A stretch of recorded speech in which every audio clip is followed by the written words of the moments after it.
Bonjour à tous et bienvenue. Je suis ravie de vous souhaiter la bienvenue à cette première édition du séminaire Europe et Handicap co-organisé par la Maison de l'Europe et l'association Réseau avec le soutien du Conseil départemental de Haute-Garonne qui nous accueille pour la journée et on les en remercie. Une journée donc pour réfléchir aux pratiques des politiques européennes du handicap pour une société inclusive. Alors ce colloque, cette journée, sera ponctué de présentations et de tables rondes nourries par des intervenants de grande qualité, vous allez le voir, et puis vous aurez l'occasion tous de les interpeller et de poser vos questions via le chat qui est mis en place pour l'occasion. On va préciser à ceux qui sont connectés, on va leur demander de couper leur micro. Si vous avez des questions à formuler, c'est via le chat qu'il faut le faire. Voilà.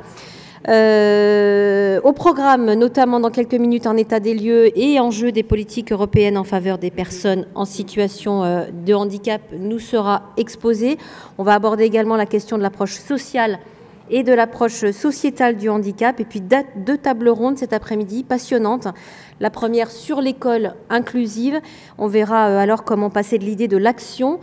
De l'idée à l'action, et puis la seconde table ronde de l'emploi adapté à l'entreprise inclusive, autre temps fort de cette journée.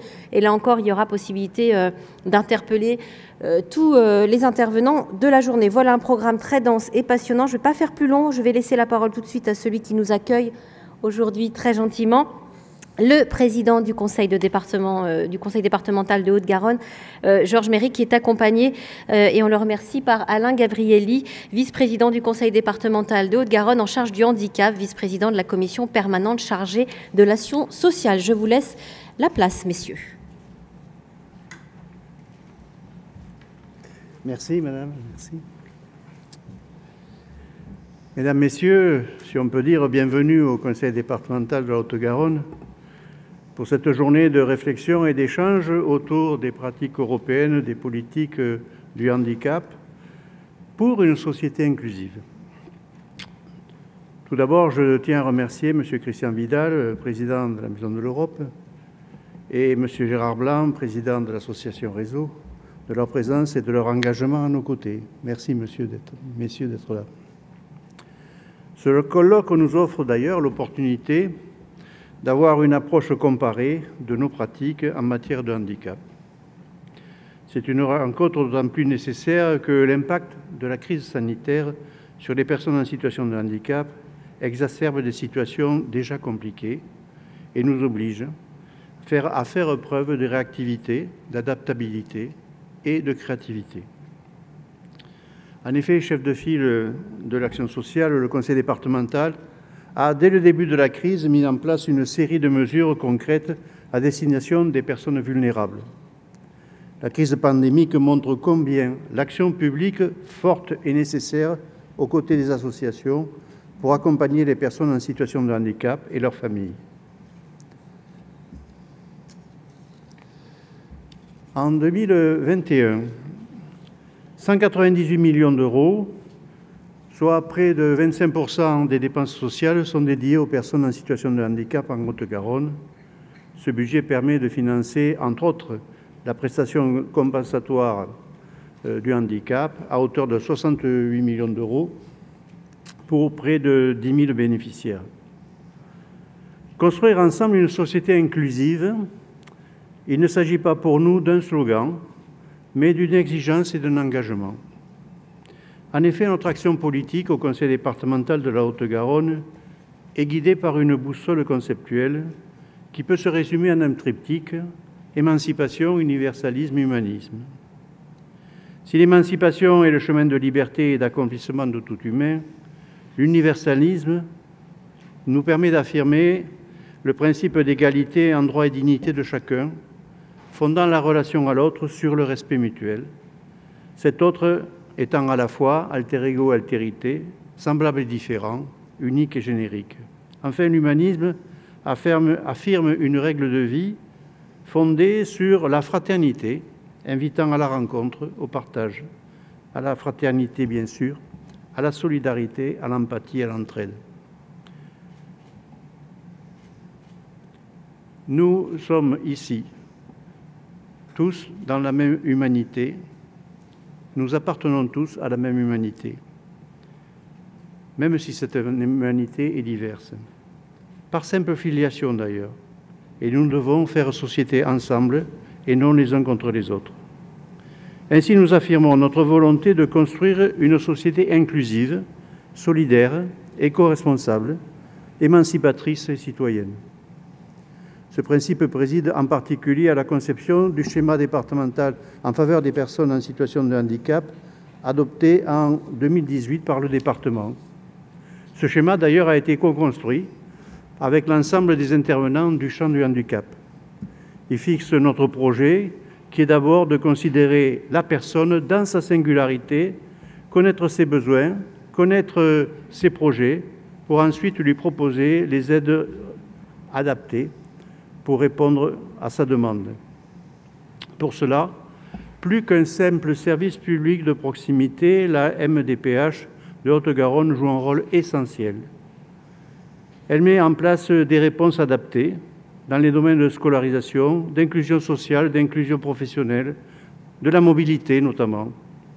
Je tiens d'ailleurs, pour conclure, à saluer tout le travail de qualité accompli par l'ensemble des agents de ce service, sous l'autorité de son président, Alain Gabrielli, vice-président du conseil départemental, ici présent.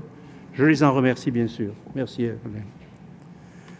Mesdames, Messieurs, pour conclure d'une phrase, placer l'humain au centre du projet, c'est bien la cause du conseil départemental de la Haute-Garonne. Bonne journée à tous. Merci pour vos travaux. Merci, Laurent. Monsieur Gabrielli, vous vouliez dire un petit mot? Non, je suis président. Très bien. Merci en tous les cas. Merci beaucoup pour cette ouverture du colloque. J'aimerais qu'on entende à présent les deux présidents, à la fois le président de Réseau et le président de la Maison de l'Europe. Je vais donner la parole en premier lieu à Christian Vidal, président de la Maison de l'Europe, et puis on entendra ensuite Gérard Blanc, le président de Réseau. Monsieur Vidal, si vous voulez prendre la parole.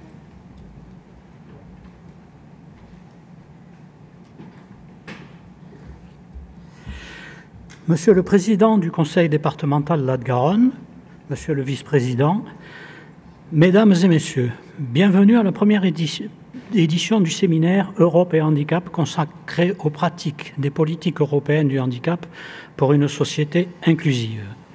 Lorsque la Maison de l'Europe et l'association Résilience Occitane Réseau décidèrent d'élaborer une telle manifestation à dimension européenne, c'est tout naturellement que nous nous sommes tournés vers vous, Monsieur le Président, afin de solliciter votre soutien, sachant que l'inclusion est un sujet très prégnant au sein du Conseil départemental de la Haute-Garonne.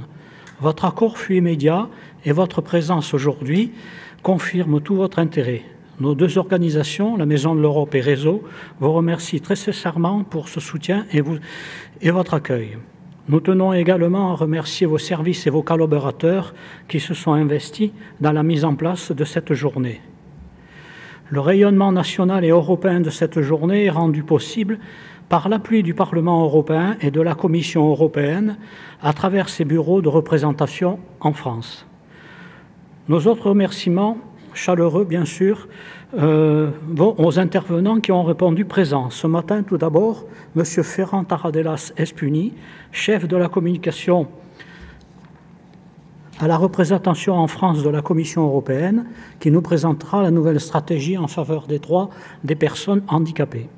Ensuite, à Mme Anne-Sophie Pelletier, qui a pris sur son temps d'élue européenne pour être avec nous. Et un grand merci à nos amis français, italiens, grecs et roumains qui interviendront cet après-midi à l'occasion des tables rondes. La mise sur pied de ce programme a été possible grâce à l'énergie déployée par Mme Christelle Camas, directrice générale de Réseau, par Mme Geneviève Saint-Hubert, secrétaire générale de la Maison de l'Europe, Centre d'information Europe Direct, et par leurs équipes. À l'origine du séminaire, la Maison de l'Europe cherchait à toucher des publics éloignés des questions européennes. Déjà partenaire avec l'association Réseau pour une action de sensibilisation de publics en situation de handicap lors des dernières élections européennes, le constat présenté par le président Réseau, M. Blanc, nous a incité à lui proposer une nouvelle action innovante. Ce constat était le taux moyen d'activité des personnes avec handicap dans l'UE est de l'ordre de 50%, contre 75% pour les personnes valides, 30% des personnes en situation de handicap sont menacées de pauvreté ou d'exclusion sociale et plus de la moitié de ces personnes se sentent discriminées. C'est ainsi qu'est né ce projet de séminaire. Permettez que je pose une question qui pourrait être le fil conducteur de cette journée et des prochaines éditions. Que dire, que penser, qu'imaginer, que partager en Europe sur les pratiques des politiques sociales et économiques auprès des personnes en situation de handicap afin de les accompagner vers plus d'autonomie sociale et professionnelle dans un environnement sociétal européen inclusif. Que cette journée soit riche en réflexions et débats. Gardons toujours en tête que l'humain restera au cœur de nos projets. Et comme l'a écrit Tocqueville, on me donne des passions et je n'ai que des opinions, ou plutôt, je n'ai qu'une passion, l'amour de la liberté et de la dignité humaine, la sainte et légitime passion de l'homme.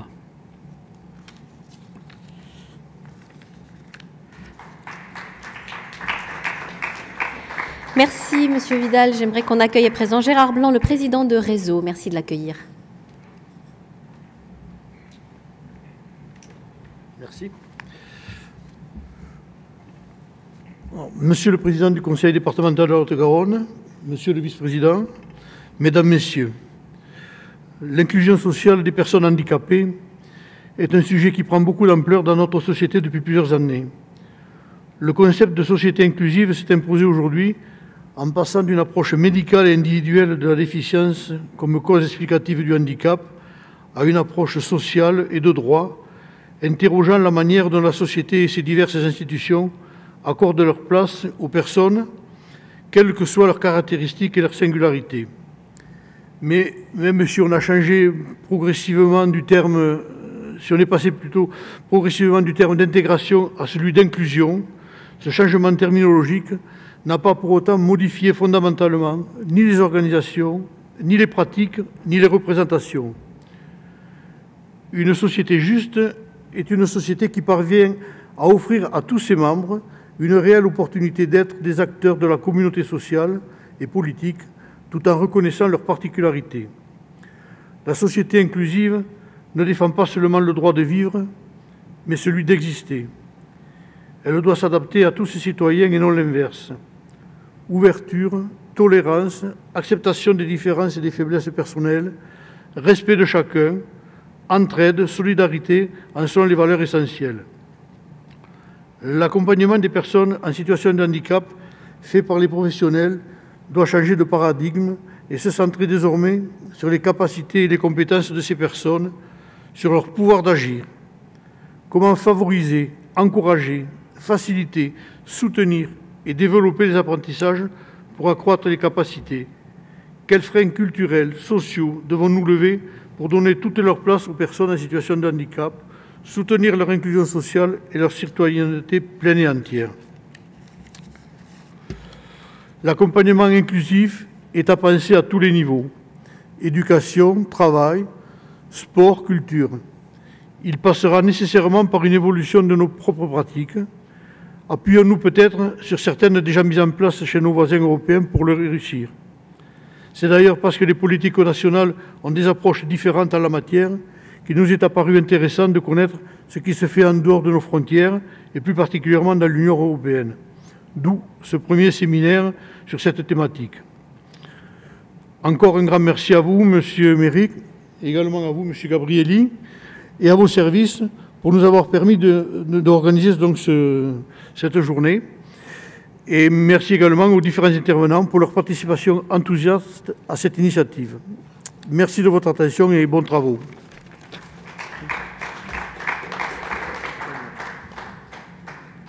Merci beaucoup pour ces discours introductifs. Alors, comme vous l'a dit Monsieur Vidal il y a un instant, on va avoir dans quelques minutes une intervention d'Anne-Sophie Pelletier, qui est députée européenne. Elle nous fera un état des lieux, enjeux des politiques européennes en faveur des personnes en situation de handicap.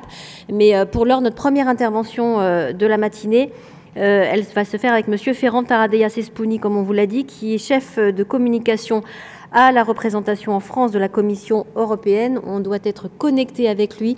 Il est via Zoom. Il va nous présenter tout de suite la nouvelle stratégie européenne en faveur des droits des personnes handicapées 2021-2030. C'est vraiment d'actualité parce que cette stratégie, elle est sortie le 2 mars. Donc, focus sur cette nouvelle stratégie. Est-ce que M. Ferran Taradeya Sespouni est avec nous?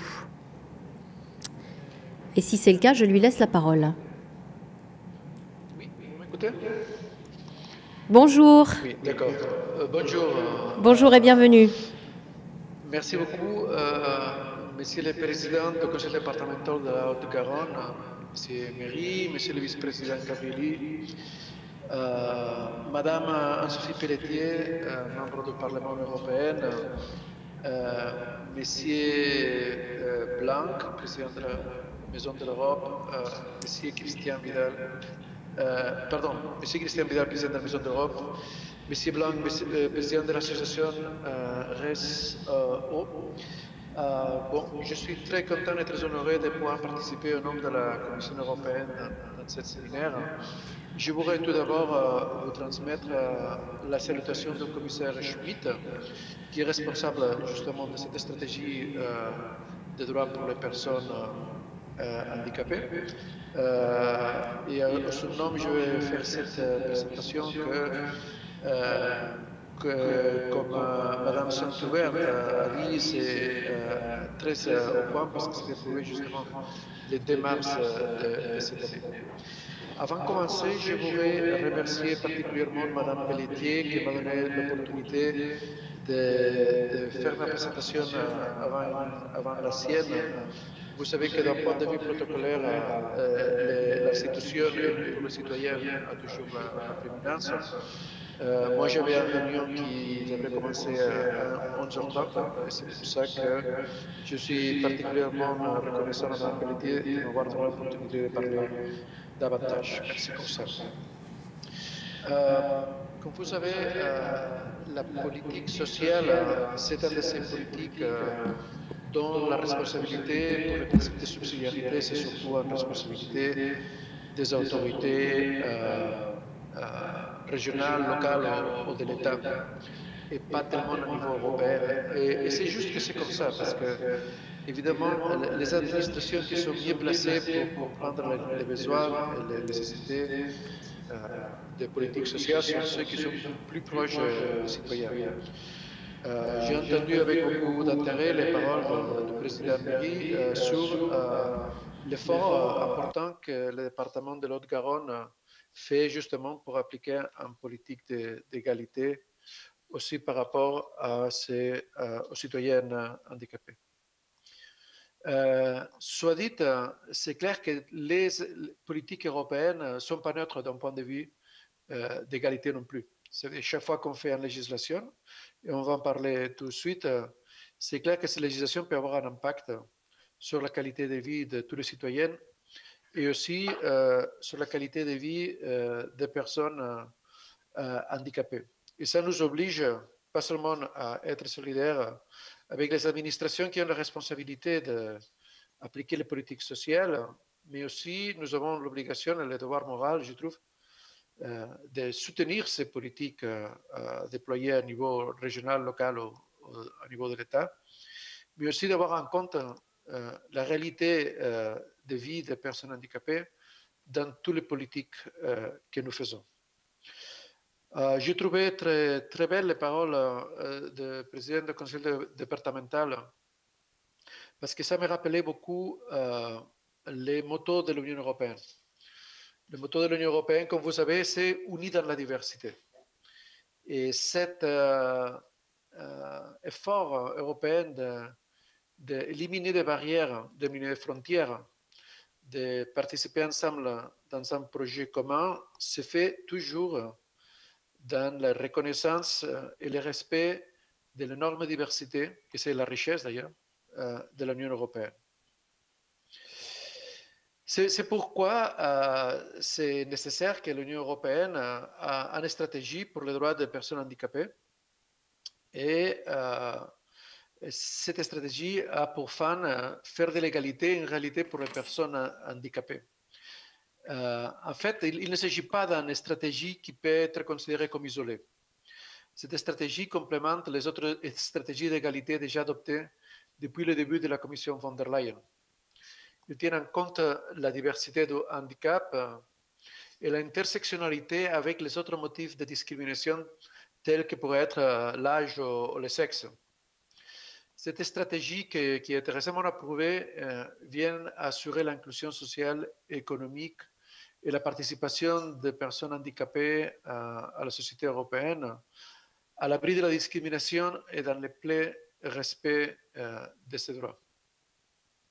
Il viserait également à progresser davantage dans la mise en œuvre de la Convention des Nations Unies relative aux droits des personnes handicapées dans l'Union européenne. Je suis sûr que pendant la journée, on va en parler à nouveau de cette Convention des Nations Unies relative aux droits des personnes handicapées.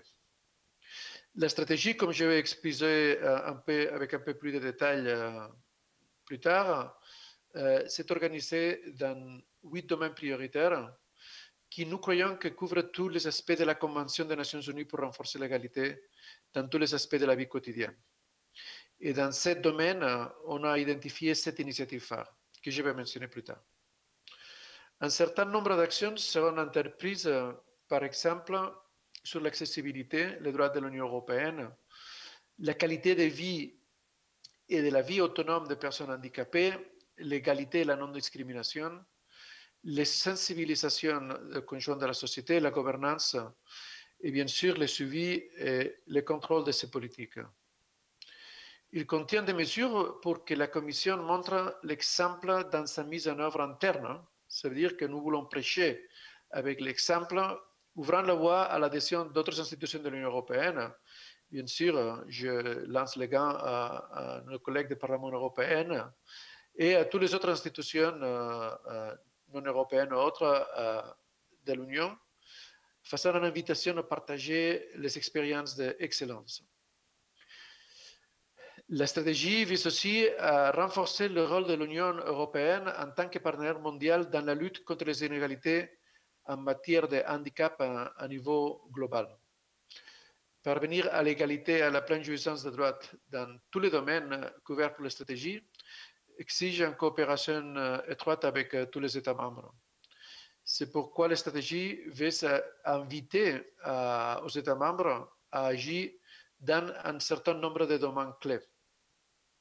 Comme vous verrez, la stratégie a pas mal d'invitations aux États membres à développer certaines politiques. Évidemment, les échanges mutuels entre les États membres, l'analyse comparative, le partage de bonnes pratiques seront des outils qui appuieront les objectifs de la stratégie. Le financement de l'Union européenne, couplé aux recommandations politiques émises dans le cadre du semestre européen, que comme vous savez, c'est notre outil pour la gestion macroéconomique à niveau communautaire, continuera bien sûr de soutenir les États membres dans les efforts. Et ça comprend évidemment le plan de relance européen. La Commission travaillera avec les États membres pour compléter et soutenir des campagnes nationales pour renforcer la sensibilisation et lutter contre les stéréotypes autour du handicap.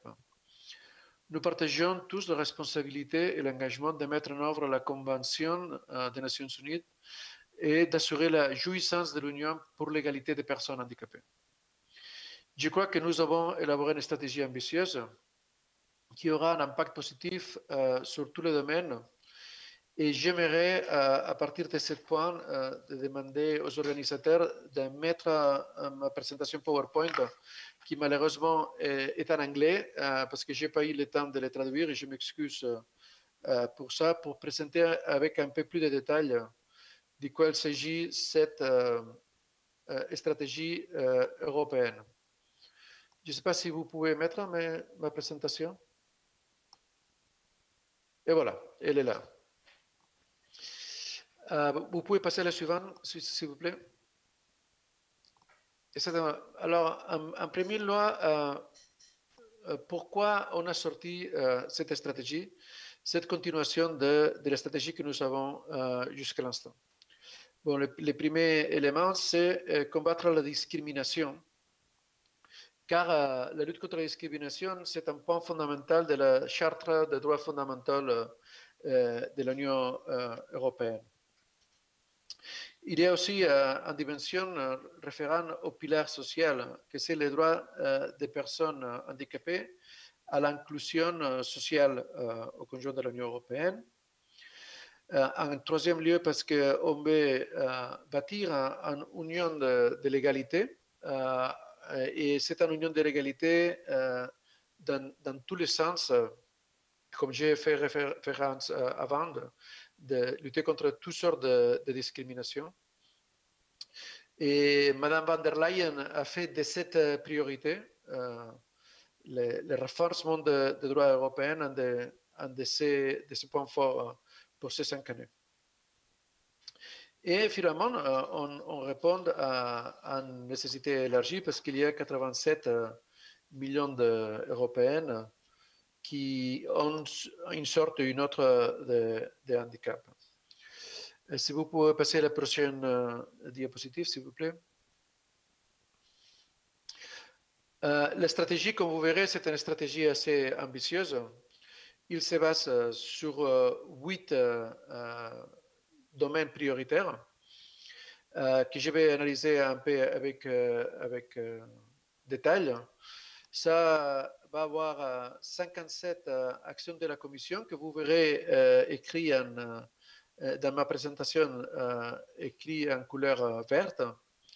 Il y aura 7 initiatives phares et 23 invitations aux États membres à appliquer des politiques particulières pour la lutte contre la discrimination des personnes handicapées et pour l'inclusion de cette collective. Si vous pouvez passer à la suivante présentation, s'il vous plaît. Le premier domaine, c'est l'accessibilité. Dans la présentation, vous verrez qu'on va essayer d'identifier quel est le problème auquel on veut trouver la solution.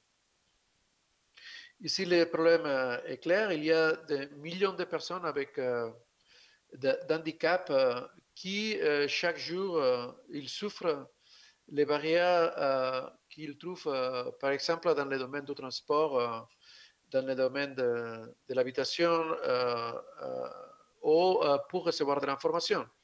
Pour vous mettre un exemple plus concret, tandis que les personnes, 87,9% des personnes sans handicap, ils ont de l'accès à Internet, seulement 64,3% des personnes avec un handicap, ils ont un accès adapté à l'Internet.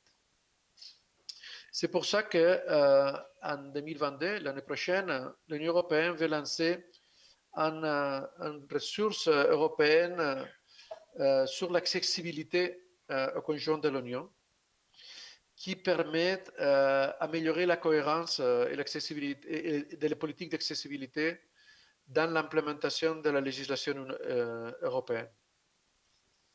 Et ça implique l'adaptation de certains textes législatifs européens qui sont particulièrement importants. Par exemple, on va inclure en référence aux personnes handicapées et à l'accessibilité à la directive européenne des marchés publics, par exemple. On va faire mention aux nécessités spécifiques des personnes handicapées dans la directive de la stratégie digitale du gouvernement de l'Union européenne pour permettre l'accessibilité et l'inclusion de ces personnes dans toutes nos politiques digitales. En même temps, on va faire une révision des cadres de la régulation des droits des passagers, que comme vous savez, c'était originaire pour les droits des passagers aériens et qui a bientôt inclus un droit que c'est que personne ne peut être refusé de prendre un moyen de transport pour le fait d'avoir un handicap. Mais ça implique évidemment une adaptation de moyens de transport à la mobilité de personnes avec un handicap. Et on voudra inclure la dimension des personnes handicapées dans notre paquet de mobilité urbaine, qui, comme probablement vous savez, c'est un des éléments clés de notre pacte vert pour la sustainabilité. Si vous pouvez passer à la suivante diapositive. Le deuxième domaine de priorité, c'est le respect des droits européens pour toutes les personnes avec handicap. Comme vous savez, un des 4 droits fondamentaux de l'Union européenne est le droit à bouger librement à l'intérieur de l'Union. Et c'est pour ça que la Commission veut proposer la création d'une carte européenne de l'handicap pour l'année 2023 qui devrait être reconnue dans tous les États membres. Et cette carte s'est basée sur un projet pilote que l'Union européenne a développé dans 8 États membres sur le concept de la carte d'appartement pour les personnes avec des disabilités.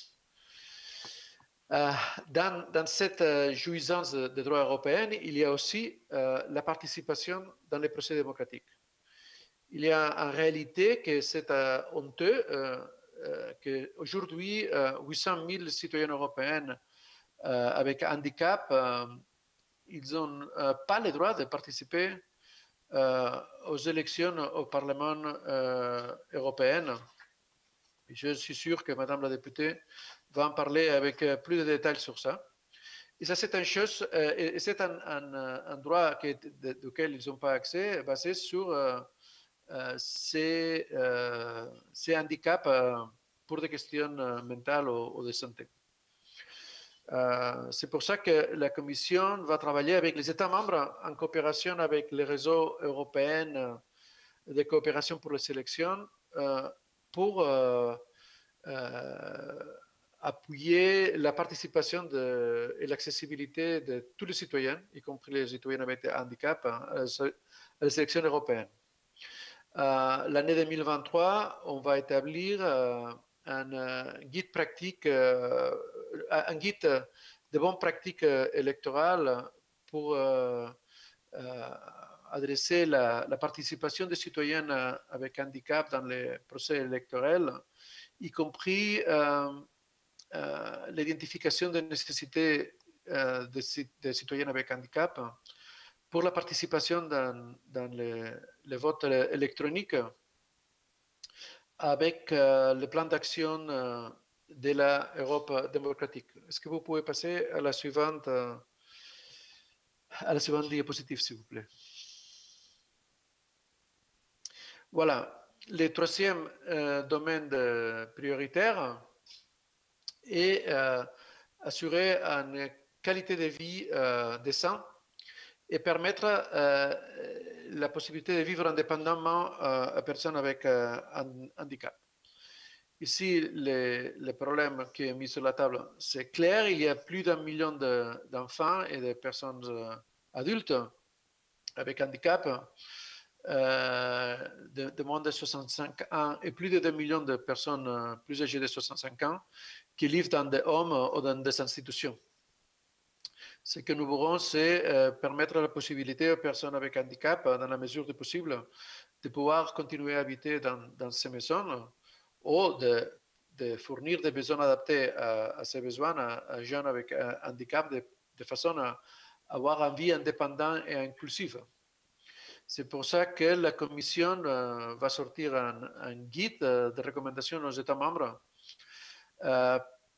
qui propose des améliorations de comment vivre de façon indépendante et comment permettre l'inclusion des gens handicapés dans les communautés où ils habitent. La Commission va présenter aussi l'année 2024 un cadre européen pour la qualité des services sociaux d'excellence pour les personnes handicapées. La Commission va aussi encourager les États membres d'implémenter cette bonne pratique dans l'ère surtout de la santé mentale et de promouvoir l'accessibilité et l'inclusivité pour les jeunes indépendants dans les maisons, les habitages sociaux. Si vous pouvez passer à la prochaine diapositive, s'il vous plaît.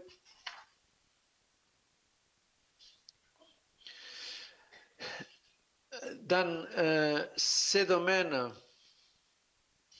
des droits fondamentaux, il y a aussi les droits au travail. Et pour ça, on a identifié aussi à nouveau un problème, c'est que plus de la moitié des personnes avec un handicap, seulement 50,8% des personnes avec handicap, ils ont un travail, comparé avec les 75% des jeunes qui n'ont pas de handicap. Je parle évidemment des jeunes avec l'âge de travailler, qui ont un travail. En plus, 37,6% des personnes avec handicap sont inactifs comparé avec seulement 17% des gens qui n'ont pas de handicap. Comment est-ce qu'on peut faire pour aider les jeunes handicapés à trouver un travail de qualité, un travail qui leur permet d'apporter à la société et en même temps avoir une satisfaction professionnelle? Bon, le premier domaine auquel il faut travailler, c'est le développement des capacités et d'habilité des gens handicapés pour le nouveau type de travail, y compris le travail dans le domaine digital. Ça, c'est une compétence des États membres et pourtant la Commission invite aux États membres à établir des objectifs par la participation des adultes avec handicap dans les programmes de formation et les stratégies nationales de capacitation, de formation professionnelle et de l'implantation de tous les domaines d'information dans les piliers sociaux. Et dans ce domaine, on veut que les États membres s'appuient sur la coopération sectorielle qui ont fait pour l'intégration des travailleurs dans des entreprises. En même temps, la Commission veut encourager la création de postes de travail adaptés pour les personnes avec handicap. C'est pour ça que l'année 2022, la Commission va présenter un paquet de mesures pour améliorer les marchés de travail, les options d'entrée au marché de travail pour les personnes avec handicap, avec la coopération de réseaux européens des services pour l'occupation publique, les partenaires sociaux et les organisations de personnes handicapées comme voilà, l'organisation que nous accueille aujourd'hui, l'association RESO. D'un point de vue législatif, on va publier un rapport sur l'implémentation de la directive européenne d'occupation de qualité, ce qui peut aboutir à une révision de cette directive. Et on va cette année sortir un plan d'action pour l'économie sociale qui prend en considération l'inclusion des personnes avec handicap. Et la Commission invite les États membres aussi à établir des objectifs pour augmenter le pourcentage de personnes avec handicap pour réduire les différences d'occupation qu'on a vues tout à l'heure. Et on veut renforcer les services d'occupation justement pour faciliter que les personnes avec handicap peuvent accéder pas seulement salariés, mais aussi à la et à la création de sa propre société. Si on peut passer à la diapositive suivante, s'il vous plaît. Finalement, dans ce troisième domaine, on pourrait renforcer les systèmes de protection sociale. Pour cela, comme on peut voir, plus d'un quart des personnes avec un handicap sont au risque de la pauvreté et de l'exclusion sociale, comparé simplement avec un 18, bon, c'est aussi terrible, non? Mais 18,4% des personnes sans handicap. Ça veut dire que la fragilité sociale et le risque d'exclusion et de pauvreté est beaucoup plus haut entre les personnes handicapées. Et c'est pour ça que la Commission va lancer une étude et des orientations pour aider les États membres à à faire les réformes des systèmes de protection sociale nécessaires pour protéger encore mieux les personnes avec handicap. Et la Commission va demander aux États membres aussi de définir mesures justement pour réduire les gaps entre la protection sociale des personnes avec handicap. Si vous pouvez passer à la prochaine diapositive. Le quatrième domaine d'actuation, ça serait garantir l'accès égal et la non-discrimination des personnes avec handicap. Et ça, c'est dans tous les domaines de l'administration publique. Par exemple, si vous voyez un des problèmes qu'on a identifiés, c'est que plus de la moitié des personnes avec handicap, ils ont la sensation d'être discriminés par rapport aux personnes sans handicap. Et ça, ce n'est pas acceptable, évidemment. C'est pourquoi la Commission va travailler avec les États membres pour achever l'alignement des politiques européennes à la Convention de La Haye de l'année 2000 pour la protection internationale des adultes en ligne avec la Déclaration des Nations Unies sur ce domaine qui nous voulons que tous les États membres peuvent ratifier dans son acquis législatif. On va donner des orientations aux États membres pour permettre l'accès égal aux services de justice pour toutes les personnes avec handicap et avec des mesures de support à la participation des personnes avec handicap au service de justice professionnelle. On veut aussi assurer la protection sociale, l'accès à la protection sociale, aux services de santé, à l'éducation et à tous les biens et services nécessaires, y compris les logements. Évidemment, il s'agit de compétences nationales et c'est pour ça que la Commission va inviter les États membres à permettre l'adoption d'une proposition de directive horizontale de la Commission européenne pour permettre l'application du principe de traitement égal dans le domaine de l'occupation, qui inclut évidemment les handicaps. Et il va essayer d'inviter les États membres aussi à donner soutien à la coopération entre l'Union européenne et le cadre des Nations Unies aux États membres pour la défense des droits des personnes handicapées. Si vous pouvez passer à la prochaine diapositive. Le quatrième domaine de travail de l'Union européenne, comme je disais, c'est aussi permettre l'accès inclusif et accessible à l'éducation, qui d'ailleurs, ça serait un des outils pour permettre de réduire la discrimination des personnes handicapées dans des domaines laboraux ou dans d'autres domaines. Ici, on voit que 20% des jeunes avec handicap ils ont un niveau plus haut d'échec scolaire que les personnes qui n'ont pas d'handicap. Ça veut dire que l'éducation est plus difficile pour eux, en partie parce qu'il y a des barrières dans le système éducatif.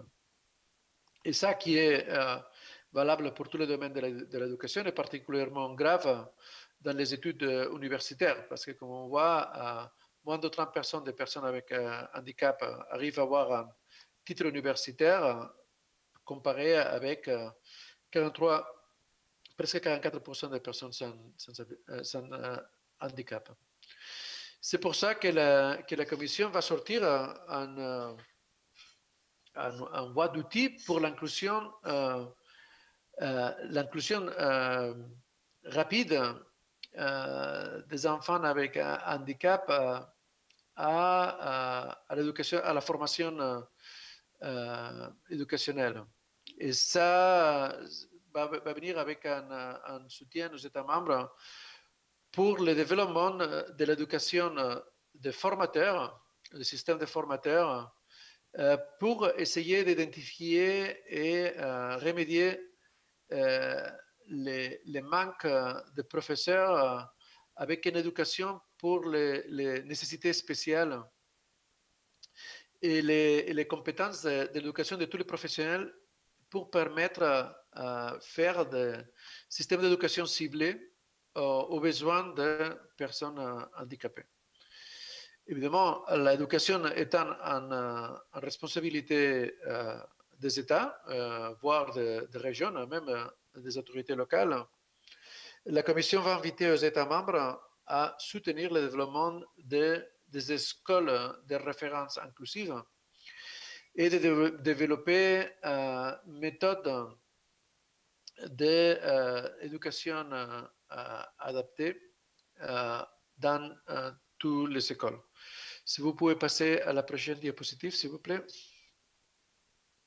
Dans le domaine de droit, on va faire en particulier attention à l'accès égal dans le système de santé. Parce qu'on voit que les personnes avec un handicap dénoncent 4 fois plus que les personnes sans handicap que ces besoins sanitaires ne sont pas adressés pour le système de santé. C'est pour ça que la Commission va va adresser les problèmes relationnés avec les questions de santé et les handicaps à travers d'un groupe de pilotage pour la promotion et la prévention et permettant le partage de bonnes pratiques dans le système de santé qui a été validé justement pour ce groupe de promotion et prévention. Il va aussi adresser les questions d'inégalité des personnes avec handicap pour l'accès à un domaine très particulier mais très important qui est la prévention de cancer, que comme vous savez c'est la première cause de mort au conjoint de l'Union. Évidemment, la santé aussi étant en responsabilité des États membres, la Commission va inviter les États membres à améliorer l'accès des personnes avec disabilité à tous les portfolios de systèmes de santé et à développer des stratégies pour les patients avec des handicaps, particulièrement dans le domaine des maladies rares. Si vous passez à la suivante diapositive, s'il vous plaît. Voilà. Et finalement, dans le domaine du droit, on voulait assurer les droits des personnes avec handicap à l'art, la culture, le sport, le tourisme et les mouvements. C'est pour ça que la Commission va essayer d'élever le niveau de la visibilité dans le domaine des arts visuels, des artistes avec des handicaps, et va promouvoir la participation égale dans les sports à travers une étude et à travers le développement en partenariat avec le Comité international des Jeux paralympiques. La Commission va aussi promouvoir le développement accessible du tourisme à travers de prix pour la capitale européenne de tourisme intelligente, qui prendra en compte les mesures prises pour les villes européennes pour promouvoir le tourisme adapté aux personnes avec handicap. En même temps, la Commission va encourager les États membres à augmenter la visibilité de la création artistique des personnes avec un handicap, par exemple avec la création d'expositions spécifiques pour ce collectif et essayer de donner plus de place aux collections au musée et l'accès aussi à cette collection au musée aux personnes avec handicap. Finalement, dans le domaine du droit, on va essayer la sécurité et la protection des personnes handicapées qui sont particulièrement vulnérables à la violence et à l'abus. Et dans ce domaine, la Commission va identifier actions ciblées dans les stratégies 2020-2025 pour l'égalité des genres et les stratégies européennes pour les droits des enfants pour prendre en compte la dimension des personnes handicapées pour la protection contre la violence et l'abus de n'importe quelle sorte, surtout pour les femmes et pour les enfants qui ont des handicaps. Ils vont fournir aussi de l'orientation aux États membres, aux docteurs, aux policiers, pour améliorer les soutiens aux victimes de la violence, aussi dans les collectifs de personnes handicapées. Et ils vont inviter aussi à examiner la situation des personnes avec handicap qui vivent dans une situation pénitentiaire, ou dans une institution aussi de logement, d'être protégés contre la violence. La Commission va aussi encourager les États membres pour qu'ils implémentent l'acquis du système européen commun pour les réfugiés, pour prendre en compte les spécificités des personnes vulnérables, y compris les personnes avec des handicaps. Ils vont faciliter la formation et la protection des interprètes, des officiers qui font référence aux personnes qui demandent de l'asile, avec une spéciale attention aux personnes qui demandent de l'asile pour être des personnes vulnérables ou peut-être menacées. Si vous pouvez passer à la suivante diapositive. Le cinquième domaine prioritaire, ce serait la promotion globale du droit des personnes avec handicap. Il y a plus de 1 000 millions de personnes à niveau planétaire qui ont une sorte un milliard de personnes, non? On dit en français, qui ont une sorte de handicap à niveau global. Et pour ça, la Commission et leur représentant pour la politique extérieure et de sécurité commune, M. Josep Borrell, vont mettre à jour la boîte d'outils pour la coopération, une coopération basée sur une approche qui prend en considération les droits de l'homme à notre politique de coopération, qui adresse toutes les inégalités et les discriminations. Et ça inclura aussi la discrimination contre les personnes avec handicap dans toute notre politique extérieure, dans toute notre action extérieure. Ils vont assurer aussi que les délégations de l'Union européenne, les délégations de l'Union européenne sont nos ambassades dans les pays tiers. Ils jouent un rôle plus actif pour encourager la ratification et l'implémentation de la Déclaration des Nations Unies pour la protection des jeunes avec un handicap. De façon systématique, ils vont utiliser la OCDE, le comité d'assistance au développement de la OCDE, pour identifier un élément de handicap, une espèce de marqueur de handicap, pour identifier les investissements inclusifs, de façon que les investissements européens ils adressent aussi la question de handicap dans la politique des Nations Unies, de la politique des investissements extérieurs de la Commission européenne. Si vous pouvez passer à la suivante diapositive, s'il vous plaît. Alors, notre sixième domaine d'action est justement l'application efficiente de cette stratégie.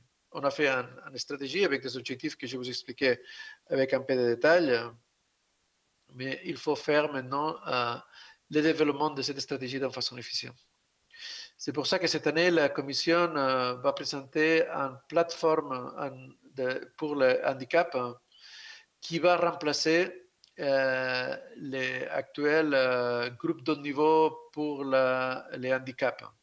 Cette plateforme pour le handicap mettra ensemble des représentants des Nations Unies, des points focaux, des organisations non gouvernementales et des conseillers qui nous aident à l'exécution de cette stratégie. Ils vont donner soutien à l'implémentation de cette stratégie et à l'application aussi de la stratégie à niveau national. Et ça sera utilisé aussi comme un forum d'échange des États membres pour l'application des recommandations des Nations Unies dans le cadre de la Déclaration des Nations Unies. La Commission, en plus, va demander à toutes les institutions, agences, délégations, organismes de l'Union européenne de désigner un coordinateur de handicap pour toutes les institutions de façon d'appliquer des stratégies de ressources humaines adaptées aux nécessités des personnes avec handicap. Et va encourager aussi les États membres à utiliser les fonds européens en ligne avec les recommandations des Nations Unies pour respecter les droits d'accessibilité de toutes les personnes, y compris les personnes handicapées. La Commission va aussi demander aux États membres d'adopter des stratégies à niveau national pour l'implémentation des recommandations des Nations Unies et des stratégies pour les handicaps européennes à tous les niveaux. Si vous pourrez passer à la suivante diapositive. Et finalement, je crois que c'est très important que nous prêchions avec l'exemple. Et la Commission veut être reconnue comme un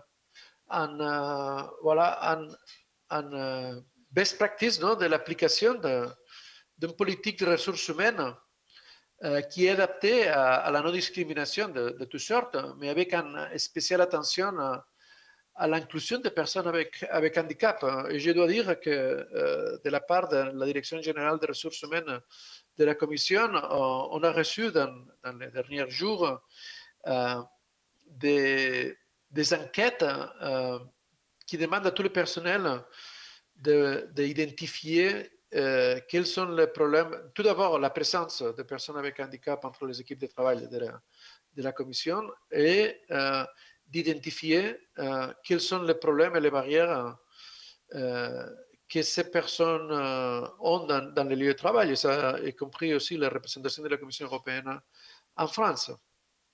Et certainement, la Commission va assurer l'élimination de ces barrières dans tous ces services et va améliorer, et ces enquêtes à laquelle je faisais référence sont un exemple de ça, le reporting, les rapports sur la gestion de la diversité dans la politique de ressources humaines des institutions européennes.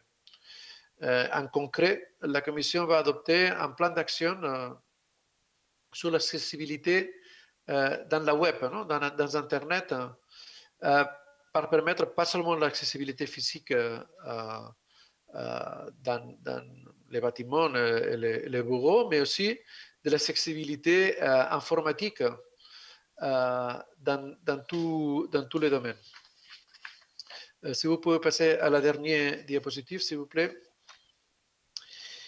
Finalement, la Commission va développer un tas de mesures pour assurer la connaissance et la gouvernance de ces plans d'action, des mesures en concret. Pour mettre ça en route, la Commission va suivre de façon proche l'application de cet membre d'un protocole optionnel pour réexaminer la ratification de l'Union européenne de la Déclaration des Nations Unies Il va faire un examen à temps de fonctionnement de cadre européen sur ce domaine et un suivi des actions proposées à travers le développement d'un cadre de monitorage des actions prévues à la stratégie, y compris un dashboard dans notre page web de la plateforme de handicap à laquelle je faisais référence tout à l'heure. Et finalement, ils vont développer, on va développer, la Commission, un nouveau set d'indicateurs sur le handicap et un système de recueil de données de la stratégie pour permettre aux États membres de pouvoir appliquer cette stratégie en conséquence. Je vais laisser ici ma présentation. Je m'excuse d'avoir été un peu trop détaillé dans tous les domaines d'action, mais je crois que pour votre travail à la reste de la journée, ce serait intéressant un peu de connaître en détail quelle sera la stratégie de la Commission européenne dans ce domaine. Merci beaucoup. Merci beaucoup, Monsieur Taradeas Espouni, pour cette présentation. On va revenir sur certains points dans l'après-midi, évidemment, mais on va prendre un petit temps d'échange, parce que je crois qu'on a déjà quelques questions qui nous sont arrivées. On va remercier d'ailleurs Gabriel et Geneviève qui s'occupent de la modération pour la Maison de l'Europe. Alors, est-ce qu'il y a des questions déjà qui sont arrivées via le chat? Est-ce que ça marche? Oui, on vous entend, Geneviève. Oui. Des masques quelques secondes. Bonjour à tous. Alors nous avons effectivement quelques questions et puis nous sommes une mini poignée dans la salle également. Je vais commencer par une question dont la réponse viendra plutôt cet après-midi, si vous permettez. C'est une question qui... alors, pardon, je n'ai pas noté tous les noms. En quelle année la boîte à outils pour l'inclusion scolaire sera-t-elle disponible? Je pense qu'il y aura cet après-midi, dans le cadre des ateliers, justement, on va parler de l'inclusion à l'école. Donc, je préfère réserver cela parce que, à moins que Ferran, tu aies une réponse là-dessus, mais je ne suis pas tout à fait sûre.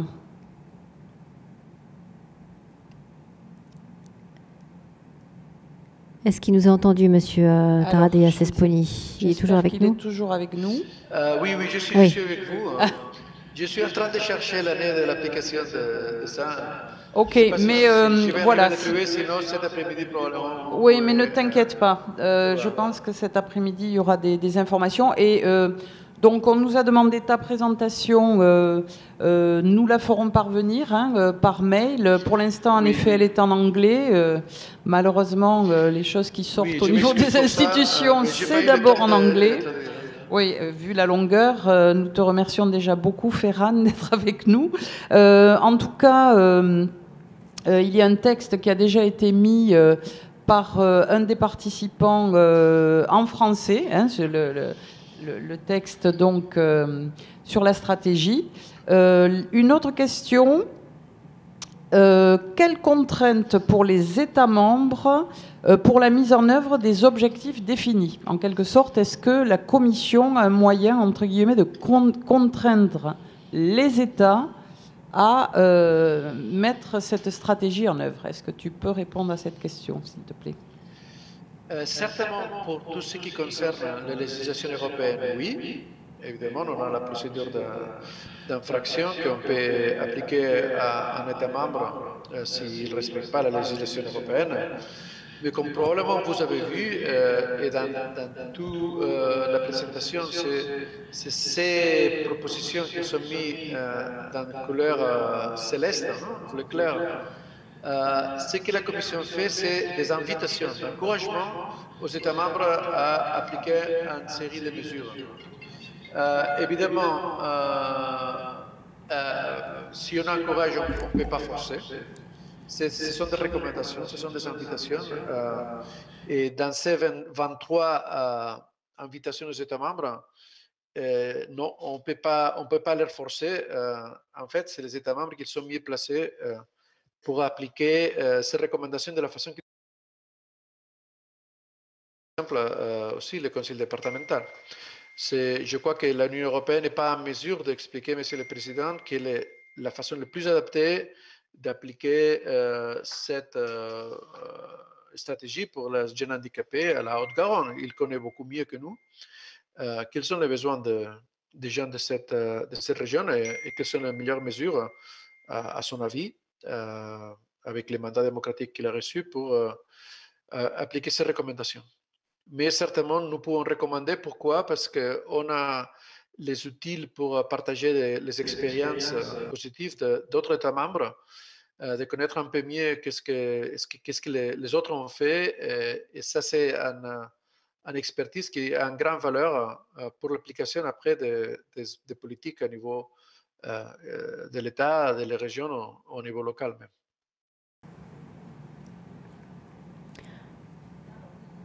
Très bien.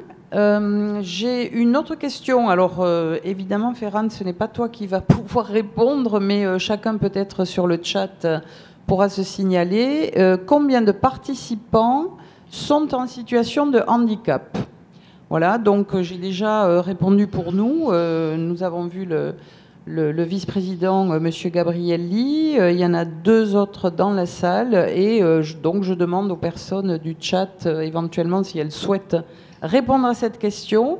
J'ai déjà précisé qu'un des objectifs de cette journée était d'avoir des représentants, des directeurs, directrices, personnes du monde professionnel du handicap qui souhaitaient en savoir plus sur cette fameuse stratégie et puis échanger bien sûr aussi avec Madame Pelletier. L'aspect politique sera aussi très intéressant. Et donc, en effet, je vois qu'il y a quelques personnes qui se signalent comme étant en situation de handicap. Donc, pour répondre à cette personne, y a-t-il d'autres questions dans la salle? Questions ou réactions, également, Monsieur Gabrielli, Monsieur Blanc, Monsieur Vidal. Monsieur Gabrielli. Oui, peut-être une réaction, parce que comme je sais que cet après-midi, nous allons travailler essentiellement sur l'inclusion scolaire, j'aurais souhaité revenir sur un point qui a été évoqué par notre représentant du Parlement européen, sur l'inclusion, sur l'habitat inclusif, puisque vous l'avez évoqué. Très heureux de voir que c'est quelque chose qui se développe. Il faut savoir que la Haute-Garonne a été quelque peu précurseur en la matière, puisque nous avons commencé à proposer de l'habitat inclusif en Haute-Garonne dans les années 2005. 2005, ce sont les premiers logements inclusifs qui sont apparus en Haute-Garonne.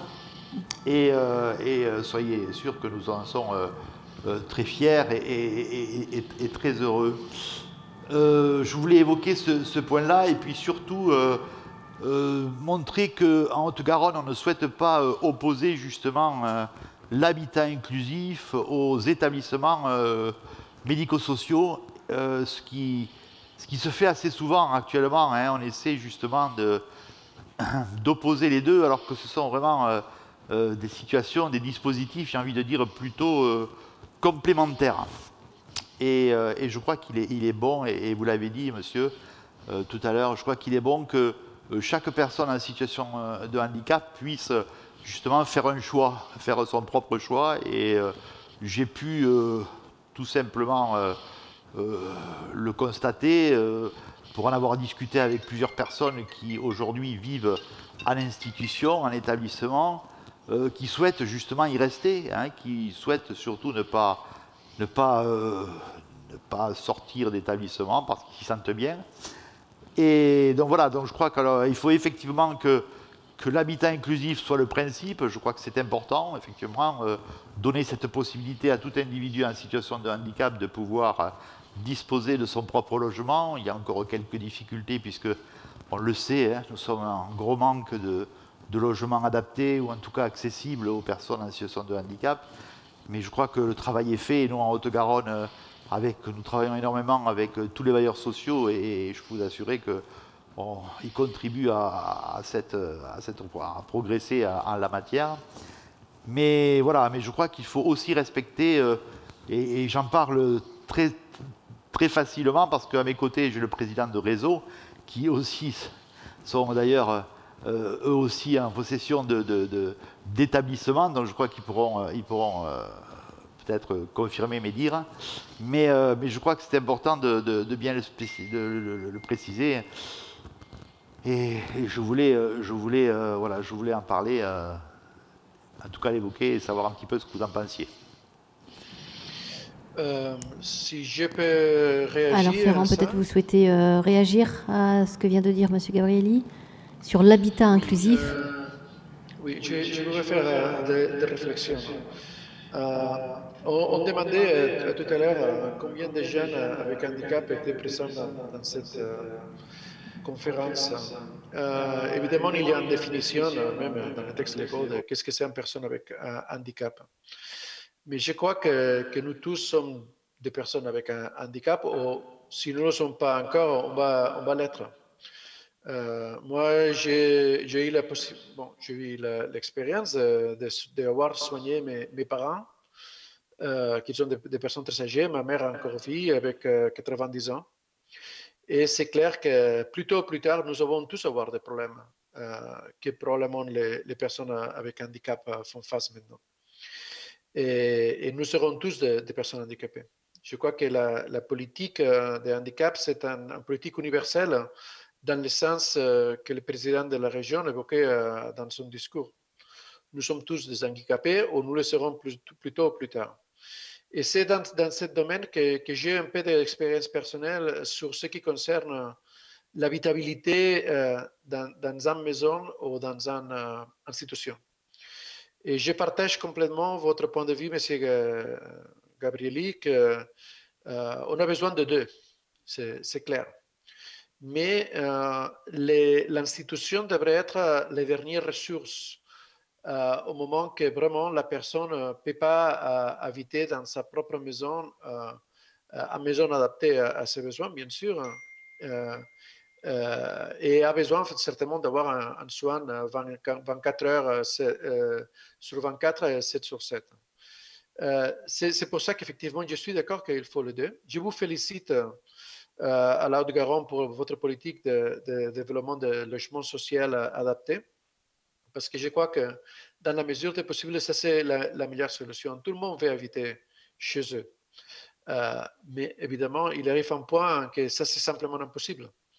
Et quand ça c'est impossible, alors il faut développer des solutions dans ces institutions. Mais avant d'arriver à ce point, il y a beaucoup de choses qu'on peut faire. Et j'encourage les autorités aussi de faire ressources à ce que les nouvelles technologies nous permettent de faire. Pour ce qui concerne la surveillance, le suivi, la médecine à distance, etc. Parce que ça pourrait aider encore à permettre d'élargir et améliorer la qualité de vie des gens qui habitent toujours dans ces maisons. Bien sûr, allez-y, M. Gabrielli. Oui, alors je ne veux pas instaurer un dialogue entre vous et moi, monsieur, parce que je crois qu'on a bien trop de personnes qui voudront intervenir. Je veux juste préciser quand même que l'institution d'aujourd'hui n'est pas l'institution d'hier.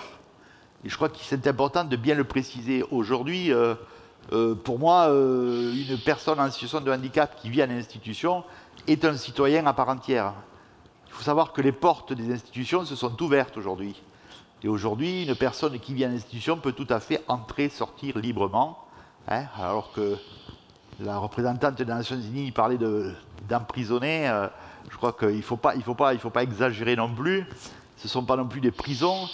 Mais quand j'ai dit tout à l'heure que c'était un choix des personnes, c'est un réel choix. Alors même si effectivement, vous avez raison, je crois qu'il y a des intermédiaires, il y a plusieurs dispositifs qui peuvent être mis en place et qui peuvent aller progressivement vers effectivement l'habitat inclusif. Notamment, vous avez évoqué la e-santé, je suis tout à fait d'accord avec vous. Avec la e-santé, on peut arriver là aussi à protéger, à permettre à des personnes en situation de handicap d'être surveillées, etc. Tout à fait d'accord. Mais je crois que c'est un réel choix, notamment sur les relations qu'ont les personnes en situation de handicap entre elles. Et je crois que c'est là-dessus que très souvent on entend, ce sont les arguments qui reviennent très souvent des personnes qui vivent en institution. Voilà, c'est le fait de ne pas être seul et de pouvoir être continuellement en relation avec les autres. Voilà. Merci Alain Gabrielli. Geneviève, je me tourne vers vous. Vous avez d'autres questions, je crois. Et oui, j'ai d'autres questions. Merci beaucoup. Alors, donc, une qui demande, lors des travaux en commission, mais je me demande s'il n'y a pas une petite confusion avec le Parlement et les travaux en commission, mais tu vas nous dire, Ferran, est-ce que tu notes des particularités nationales? Je ne sais pas si peut-être cette question pourrait être gardée pour Madame Pelletier. Si oui, lesquelles? Entre guillemets, French Touch.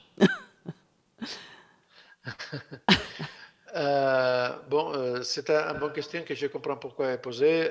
Malheureusement, non, je ne vais pas répondre à cette question. Ma connaissance de discussion dans les différents groupes, pour ce qui concerne le groupe de travail à la Commission, dont il y a des groupes de travail avec tous les États membres, je ne fais pas partie et pourtant je ne suis pas placé pour les commenter. Oui, de toute façon, je pense que si la personne qui a posé cette question est d'accord, on pourra en revanche la poser à Madame Pelletier parce qu'elle est dans l'intergroupe, donc elle pourra répondre à cela.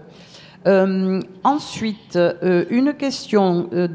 On te demande une précision, Ferran. Tu as fait une mention de l'égalité du côté démocratique qui doit s'appliquer à tous. Est-ce que tu pourrais préciser, la question étant, doit-on attendre que tous les États membres soient d'accord pour que les personnes en situation de handicap puissent voter pour les élections européennes? À ce stade, pour moi, tout le monde peut voter s'il est en âge et avec la nationalité qui va bien, mais est-ce que tu as voulu dire autre chose? Non, en fait, aux élections européennes, nous voulons que toutes les personnes participent, évidemment. Mais les législations électorales qu'on applique même aux élections au Parlement européen, sans doute Mme Pelletier peut en parler avec plus de détails que moi, ce sont les législations nationales, les législations électorales nationales. Et c'est pour ça que nous encourageons les États membres à prendre les mesures nécessaires pour assurer le droit de vote de tous les citoyens, y compris les citoyens avec des handicaps de toutes sortes. Mais effectivement, il n'y a pas une législation électorale européenne telle qu'elle. On applique aux élections européennes les législations européennes, les législations nationales. Évidemment, il y a certains droits qui sont reconnus au niveau européen. Et ce droit doit être respecté. Et c'est le droit de vote est aussi un de ces droits. Mais ça correspond aux États membres de décider comment appliquer ce droit dans les différents territoires. Oui, peut-être que la question... Si je me trompe bien, peut-être Mme Pelletier, sans doute, pour ajouter quelque chose. Il y a peut-être aussi sous-jacente la question de l'accessibilité aussi, hein. Oui, on me répond que oui. Donc c'était un peu ça aussi la question. Merci beaucoup. Et enfin, une autre question, mais je redis aux personnes qui sont en ligne qu'il y a encore la place puisque Madame Pelletier va sortir de commission. On l'attend d'un moment à l'autre, mais donc ça laisse l'espace. Et merci Ferran de t'y prêter. Ça laisse l'espace pour répondre à une question ou deux supplémentaires. Une nouvelle question, comment la Commission européenne peut concrètement, et le concrètement est souligné, soutenir l'emploi des personnes en situation de handicap? Y a-t-il des aides spécifiques pour les entreprises?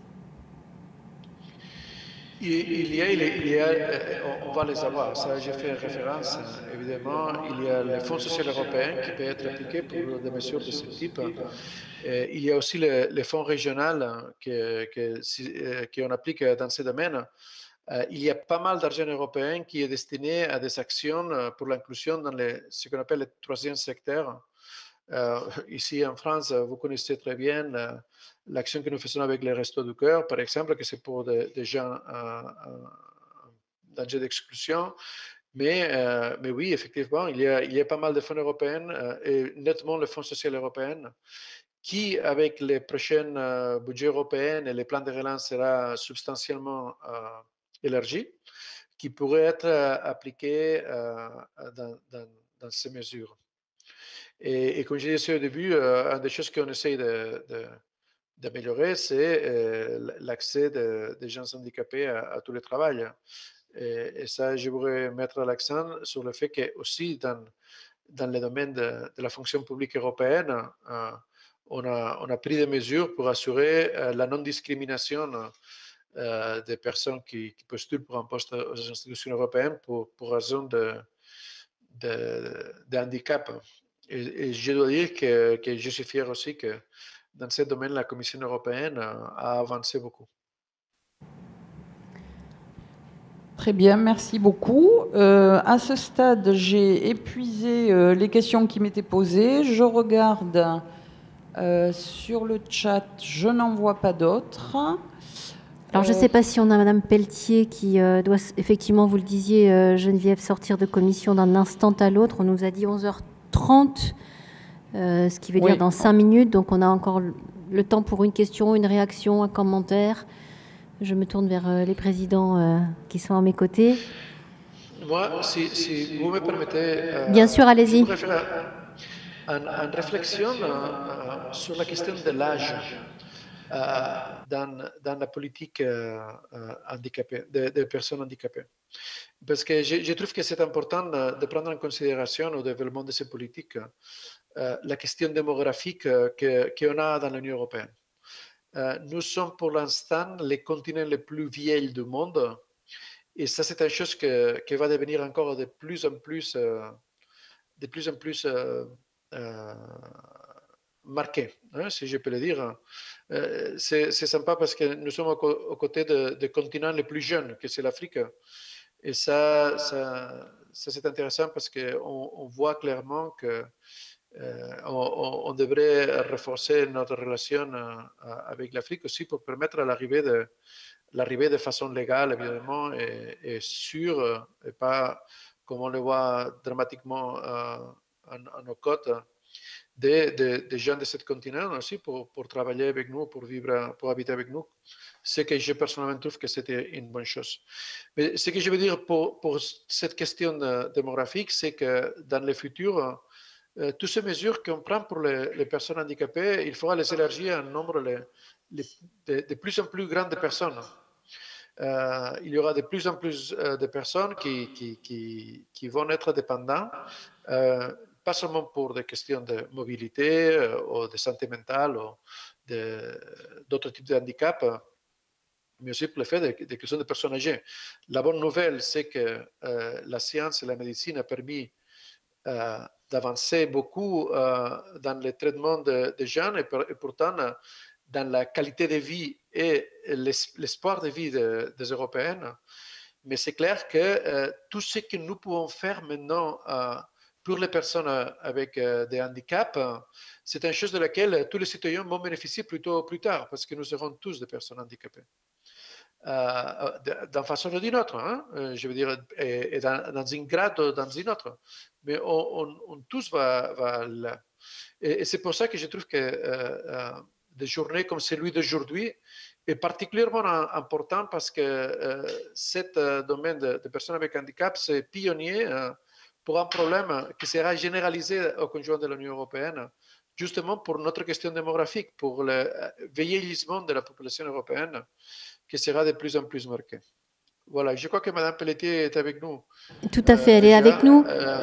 Alors, je crois que je peux passer de façon interinstitutionnelle les paroles à Mme Pelletier, que je profite de saluer très amicalement depuis Paris.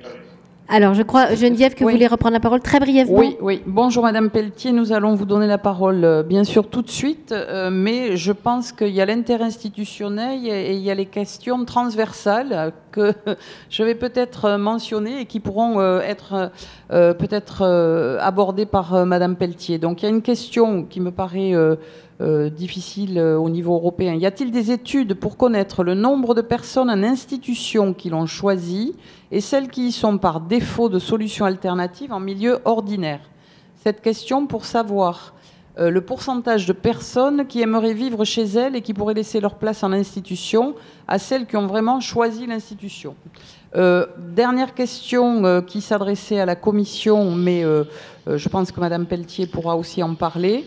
J'allais justement poser la question de l'âge et comment la Commission européenne travaille-t-elle sur l'accompagnement des personnes en situation de handicap, l'accès aux soins, le diagnostic de maladie, etc. Donc ça, je pense que En effet, Madame Pelletier, peut-être après sa présentation, pourra les reprendre. Merci beaucoup, Ferran. Hein. Merci infiniment. C'était un plaisir. Je vous souhaite une très bonne journée et mes félicitations pour l'organisation de cet événement, que je trouve que c'est effectivement au bon moment sur le bon sujet. Merci. Merci beaucoup, Monsieur Taradeya Sesponi, d'avoir été avec nous. Merci. On va effectivement passer à un aspect plus politique à présent avec Anne-Sophie Pelletier, qui est députée européenne. Merci beaucoup, Madame Pelletier, de vous être libérée ce matin. Vous allez nous faire un état des lieux et enjeux des politiques européennes en faveur des personnes en situation de handicap. Je vais vous laisser la main pendant une vingtaine de minutes et puis après, comme avec Monsieur Taradeyas, on fera un petit échange pour répondre aux questions qui sont adressées via le chat. Et d'ores et déjà, Geneviève nous en a mis quelques-unes de côté. Alors, vous avez choisi, je crois, d'appeler votre intervention « Stratégie européenne pour les droits des personnes handicapées ». À quand le déblocage de la directive anti-discrimination? La question a le mérite d'être claire, elle est posée. Je vous laisse la parole tout de suite. Alors, est-ce que vous m'entendez? Parfaitement bien. Bon, super. Tout d'abord, merci à vous pour l'organisation de cette conférence qui est pour moi essentielle et je dirais en tout cas que je trouve que parfois dans le Parlement européen, on ne parle pas assez des personnes en situation de handicap et on ne parle pas non plus des aidants familiaux. Donc voilà, je trouve que le handicap en tant qu'ancienne aide médico-psychologique, évidemment, c'est un sujet qui me tient à cœur.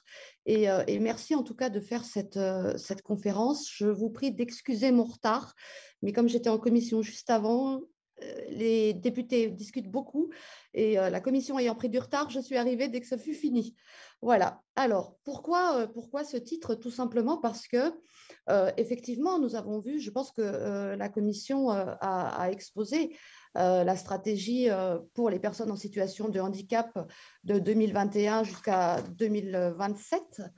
Et il y a des choses qui sont mises en place, il y a des choses qui vont dans le bon sens, comme l'augmentation de fonds européens, comme par exemple, je me souviens de la carte d'identité pour personnes en situation de handicap qui est européenne. Enfin, il y a quand même, on voit qu'il y a une envie en tout cas et une prise en main du handicap d'un point de vue européen. Pour autant, pourquoi j'ai voulu appeler mon intervention « À quand le déblocage de la directive antidiscrimination ?» Eh bien, on va faire un petit peu de pédagogie, même si je trouve que ce mot est des fois utilisé à mauvais escient. Mais on va faire un petit peu de pédagogie et voir ensemble quel est le processus législatif. Il existe la Convention des Nations Unies relative aux droits des personnes en situation de handicap. C'est la première convention qui a été signée avec l'Union européenne. La première. Ensuite, vous avez des directives.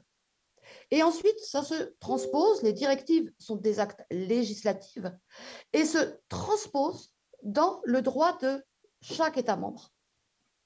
Aujourd'hui, on a une directive qui s'appelle la directive antidiscrimination et qui est bloquée au Conseil depuis 2008.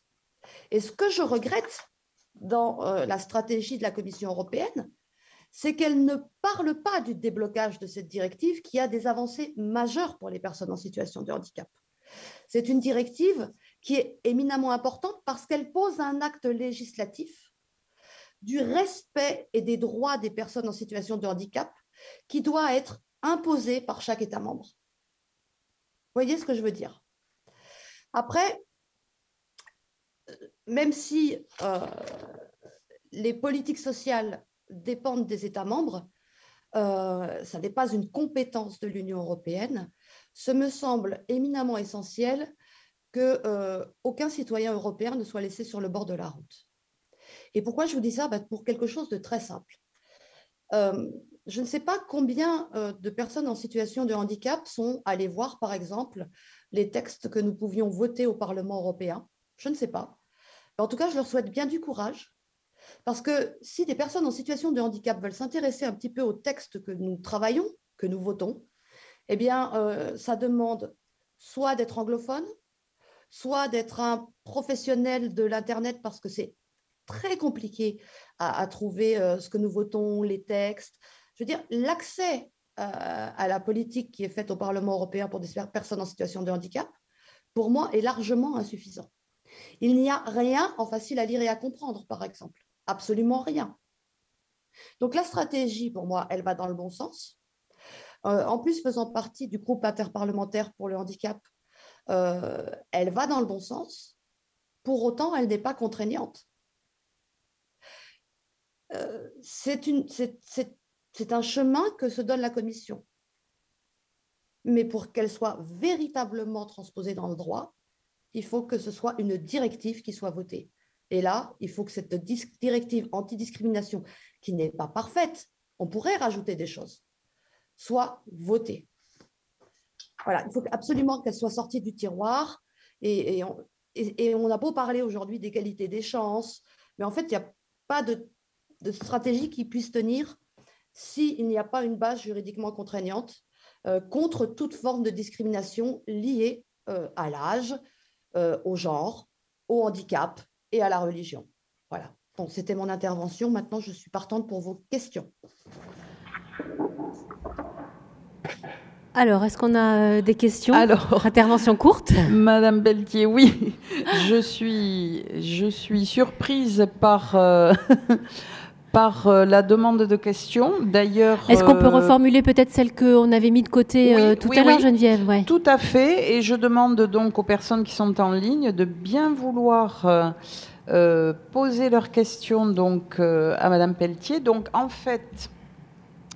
la question était, lors des travaux en commission, alors on pourra transposer certainement ça aux commissions parlementaires, notez-vous ou non des particularités nationales dans les discussions ou les prises de position? Si oui, lesquelles? Et il est précisé avec un point d'interrogation, French Touch. Voilà, c'est pour savoir un petit peu comment ça se discute au niveau européen et quel est le... Voilà, est-ce qu'il y a des particularités au niveau des pays? Évidemment, il y en a.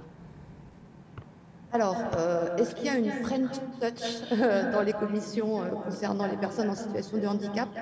Non, parce que comme je l'ai dit pendant la présentation, je trouve malgré tout qu'on parle assez peu des personnes en situation de handicap, mais comme plein d'autres personnes, d'ailleurs, on en parle assez peu dans le Parlement. Par contre, si, lundi, je suis shadow rapporteur sur un dossier qui s'appelle Tirer des leçons des pétitions pour les personnes en situation de handicap. Je ne peux pas vous en dire plus parce que je n'aurai le texte que le 23. Donc, on en parle, oui, mais il n'y a pas de French Touch, il n'y a pas de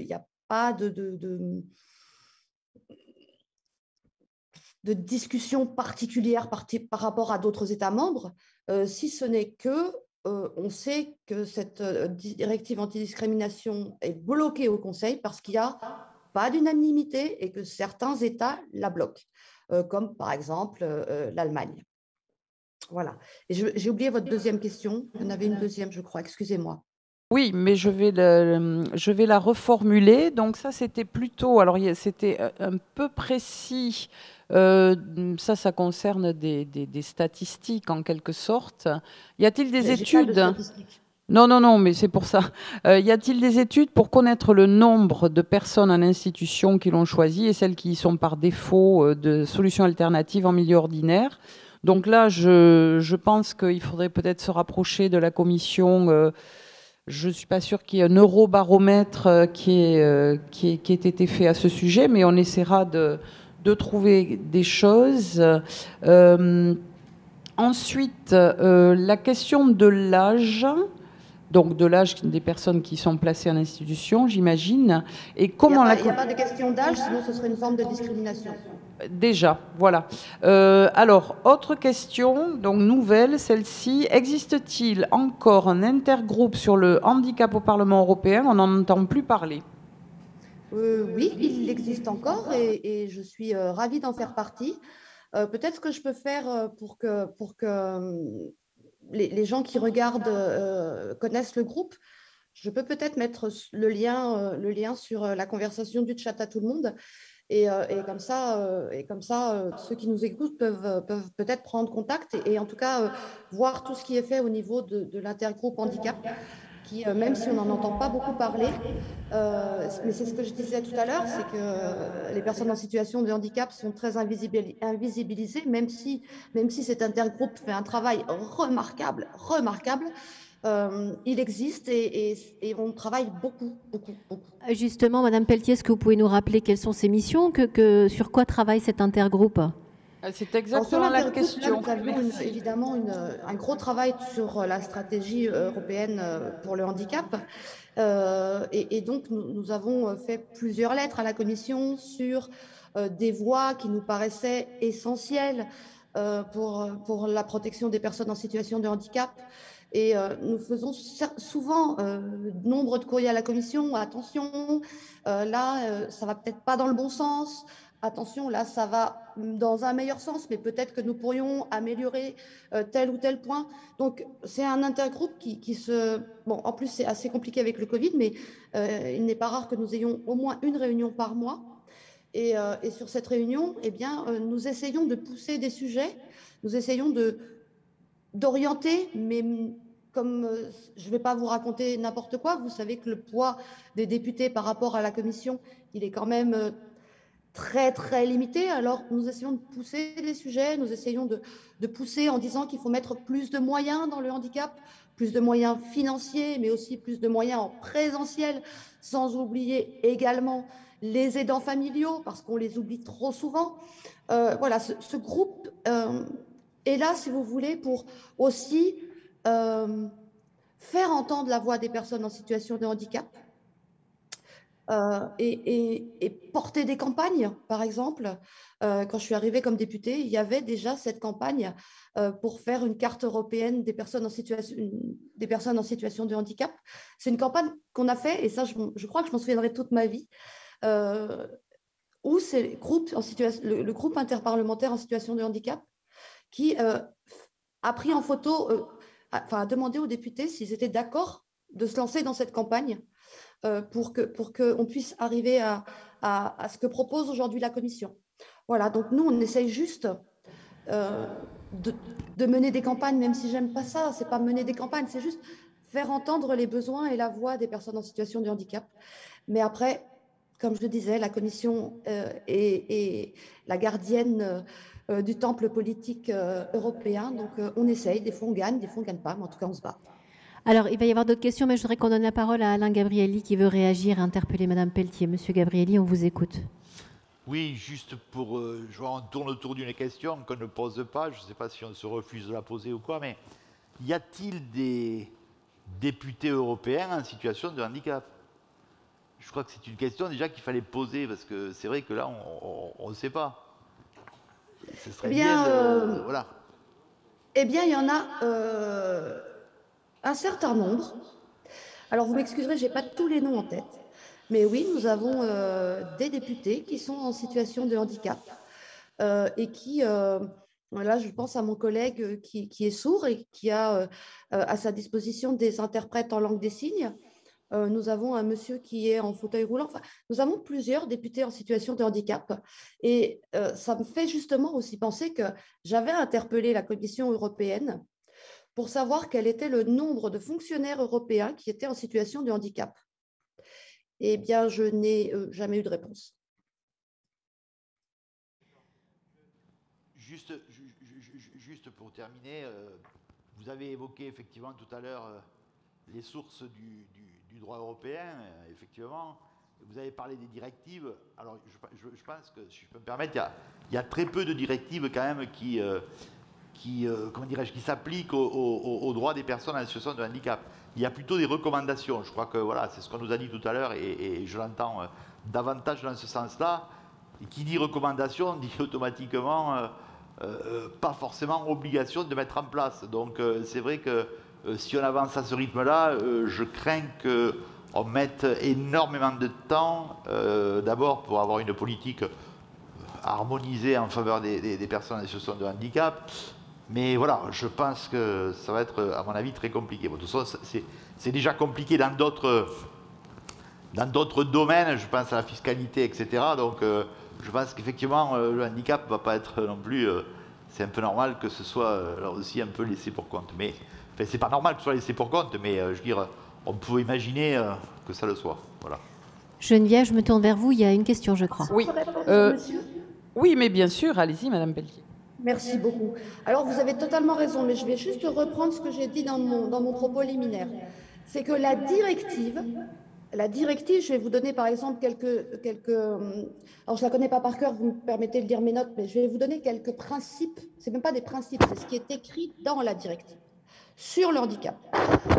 Son champ d'application des catégories couvrant les 4 motifs du handicap, l'âge, la religion et l'orientation sexuelle. Sa large interdiction de discrimination dans les domaines tels que la protection sociale, les avantages sociaux, l'éducation et l'accès à la prestation de biens et services.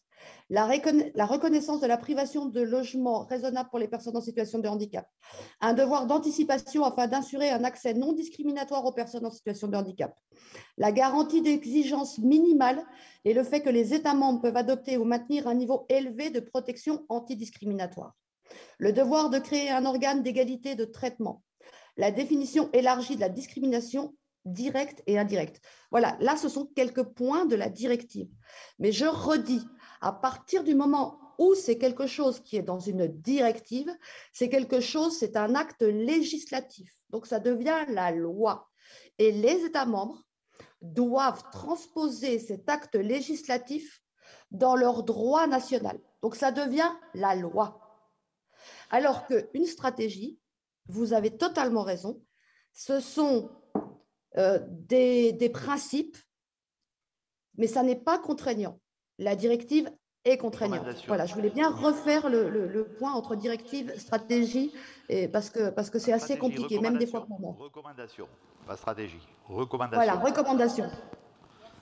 Décision, c'est important. Geneviève. Oui, je voulais juste mentionner qu'il y a eu une personnalité qui est décédée il y a quelque temps, mais qui était Domenico Lenarduzzi, qui était un haut fonctionnaire de la Commission européenne, qui a beaucoup œuvré pour Erasmus, enfin, pendant des années et des années. Et donc, Domenico était en fauteuil roulant. Donc, voilà, il y a aussi des personnes en situation de handicap, mais vous avez raison de le relever. Je ne pense pas qu'il y ait de statistiques à ce sujet. Une autre question. Quels sont les points bloquants sur la directive donc antidiscrimination qui est bloquée depuis 2008, Madame Pelletier, et entre parenthèses, pourquoi l'Allemagne ne la soutient pas? Alors, si j'avais la réponse complète à cette question, j'en serais la plus heureuse et ça serait nettement plus facile ça serait surtout plus facile de trouver peut-être les leviers qui font qu'on la débloque. C'est une directive qui est bloquée au Conseil. Nous n'avons pas accès aux décisions du Conseil. Ce sont des décisions qui sont assez... je ne sais pas si je peux utiliser ce mot, et puis si je peux l'utiliser, ce sont des décisions assez opaques qui se mettent d'accord entre eux. Il n'y a pas l'unanimité. Et elle est actuellement bloquée par 8 pays. Et c'est l'Allemagne à sa tête. L'Allemagne affirme que la lutte contre la discrimination doit rester une compétence nationale et pas une compétence de l'Union européenne. Et ils pensent que les traités ne donnent pas le droit à Bruxelles d'adopter des lois sur des problèmes sociaux. Voilà, donc c'est la première réponse qu'on a. Et je vous assure que pour avoir travaillé avec mes collaboratrices le sujet, on est allé fouiller partout, ce sont les seules choses qu'on a trouvées. Voilà. Geneviève, est-ce qu'on a encore d'autres questions? Nous avons une autre question par écrit qui va nous arriver. Nous avons un tout petit groupe de personnes dans la salle qui... Voilà, sur les 3-4 personnes qui sont avec nous. Alors, dénombrer les personnes en situation de handicap, n'est-ce pas les discriminer? Voilà une autre question. C'est pas faux. C'est pas faux. C'est même complètement exact. Pour autant, je trouvais important de demander au Parlement européen combien de fonctionnaires étaient en situation de handicap. Parce que je veux bien que, l'Union européenne dise qu'il faut faire des choses pour les personnes en situation de handicap, évidemment. Mais il faut qu'elle commence aussi dans son Parlement.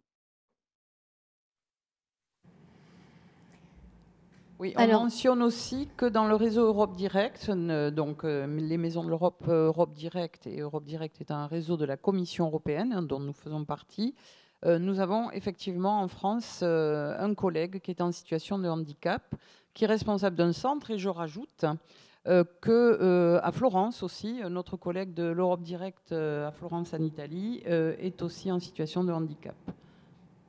Eh bien, je serais ravie de les rencontrer. Rendez-vous pris. Je le leur dirai. Merci beaucoup. Alors, d'autres questions via le chat. Une autre question, oui. Alors, ce serait intéressant de demander aux personnes en institution si elles souhaiteraient vivre chez elles à condition de les y accompagner de manière personnalisée. Vu les listes d'attente en institution, ça pourrait permettre de libérer des places pour les personnes qui ont fait le choix de vie en institution. Je pense que c'est encore une question peut-être un peu franco-française. Parce que ça ne marche pas partout pareil. Au Parlement européen, on parle très peu des institutions. Très peu. Très, très peu. On est beaucoup plus généraliste qu'un problème, enfin, qu'une réalité française. Alors, est-ce qu'on a d'autres questions, réactions, commentaires? Je me tourne aussi vers mes présidents sur scène, Monsieur Gabrielli. Oui. Allez-y, Monsieur Gabrielli. Oui, alors donc... Oui, oui, j'en aurai une autre aussi. Vous pouvez me la reformuler à peine pour que je puisse vraiment... Alors, oui, Monsieur Gabrielli. Alors, ce serait intéressant de demander aux personnes en institution si elles souhaiteraient vivre chez elles, à condition de les y accompagner de manière personnalisée.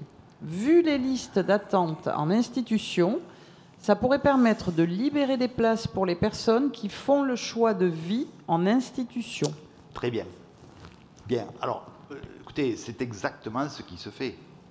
Je crois qu'il faut savoir qu'aujourd'hui, bien entendu, les personnes qui souhaitent vivre de façon autonome et surtout en habitat inclusif, on leur donne toute possibilité, toute latitude de pouvoir, je dirais, aboutir à leur projet de vie. Alors, je m'explique. Hein.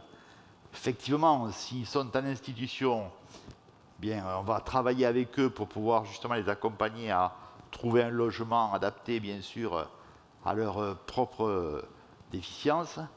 Et puis, par la suite, ils vont pouvoir obtenir, logiquement, de la prestation de compensation, de la PCH, qu'on appelle la prestation de compensation du handicap, qui va leur permettre d'être accompagnés. Alors, en fonction, bien sûr, de leur incapacité, eh bien, ils auront un certain nombre d'interventions par jour, un certain nombre d'heures qui leur sera attribué. Et bien sûr, ils seront accompagnés quotidiennement dans tous les actes de la vie quotidienne. Je veux dire, ça se fait, ça existe, c'est quelque chose qui est tout à fait possible. Alors, je trouve que la question est très bonne, puisque aujourd'hui, on sait qu'il y a véritablement, enfin, un vrai grand manque de place, et on le sait, et on n'est pas, malheureusement, on n'est pas dans une dynamique où on va créer aujourd'hui et où l'État s'emploie à créer des places, faut le savoir. Donc, l'objectif, c'est de proposer justement cet habitat inclusif.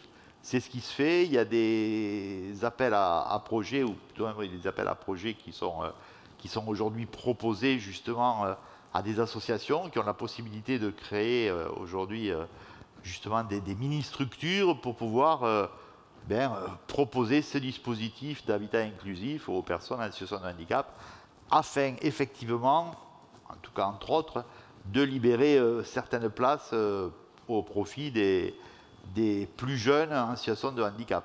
Bien, voilà, ça je crois que c'est important de bien le préciser. Mais ça se pratique. Mais je vous dis, ça reste difficile car certaines personnes, je le répète, j'enfonce le clou, mais certaines personnes ne souhaitent pas sortir du dispositif de l'établissement. Il faut le savoir, ça reste compliqué. Ça reste compliqué. Merci, Monsieur Gabrielli, pour ces précisions. Geneviève, une autre question. Alors, Madame Pelletier, on dirait que cette question permet à la fois de faire un mini-bilan, mais plus large, et peut-être d'esquisser des perspectives. J'ai une question très large. Quid de l'Europe sociale? En effet. Vous avez 4 heures. En réalité, vous avez 5-10 minutes. Merci. Alors, peut-être que je ne le devrais pas dire, mais je ne suis pas une députée langue de bois, donc je vais dire clairement les choses. Si d'abord, pas l'Europe, mais l'Union européenne était sociale, ça ferait longtemps que ça se saurait. Donc, quid de l'Europe sociale? C'est une Union européenne que j'aimerais, beaucoup plus sociale, avant d'avoir une européenne qui ne pense qu'au marché commun, au flux de capitaux et toute autre chose qui finalement font du dumping social concernant les salariés, concernant les politiques sociales, concernant... donc, à quand l'Europe sociale? Je pense très honnêtement que quand on refondera les traités et qu'on donnera au nom social toute la légitimité qu'il a et qu'on ne pensera plus que finalement on parle d'Europe sociale, mais elle n'a de social que le nom et très peu les actes. Ça a le mérite d'être clair. Je vous remercie beaucoup, Madame Pelletier. Je crois qu'à ce stade, en tout cas, nous n'avons plus de questions. C'est extraordinaire d'avoir respecté le timing comme ça. Merci beaucoup à tous. Je voudrais qu'on remercie Madame Pelletier. Merci beaucoup d'avoir pris quelques minutes dans un agenda qu'on sait très chargé. Et merci de vous être rendu... Si vous permettez juste, avant que vous coupiez, peut-être, je vais juste mettre, parce que j'ai vu que c'était dans le chat, le contact du groupe handicap au Parlement européen, puisque j'ai vu que ça avait été demandé. De l'intergroupe, oui. Si vous voulez bien que je le mette, voilà, c'est juste ça, laissez-moi juste le temps de taper. Merci beaucoup, c'est effectivement important, on nous l'a demandé. Je voudrais remercier également M. Gabrielli, M. Vidal et M. Blanc de m'avoir accompagné sur scène. Merci à tous ceux qui se sont connectés ce matin. Alors, on va marquer une pause pour le déjeuner. Et on se retrouve dans l'après-midi avec, comme je vous le disais ce matin, 2 tables rondes. Et là encore, la possibilité, vous pourrez adresser vos questions via le chat. On aura une modération pour interpeller les intervenants de l'après-midi. On va parler à la fois de l'école inclusive et puis de l'inclusion dans le domaine professionnel. Voilà, on va remercier tous nos 2 intervenants de la matinée. Merci encore une fois. On marque une courte pause. Vous allez nous communiquer les coordonnées de cet intergroupe au Parlement. Merci beaucoup, Madame Pelletier. Et on se retrouve à 14h cet après-midi pour la suite du colloque. Merci à tous. Merci beaucoup à vous. Merci.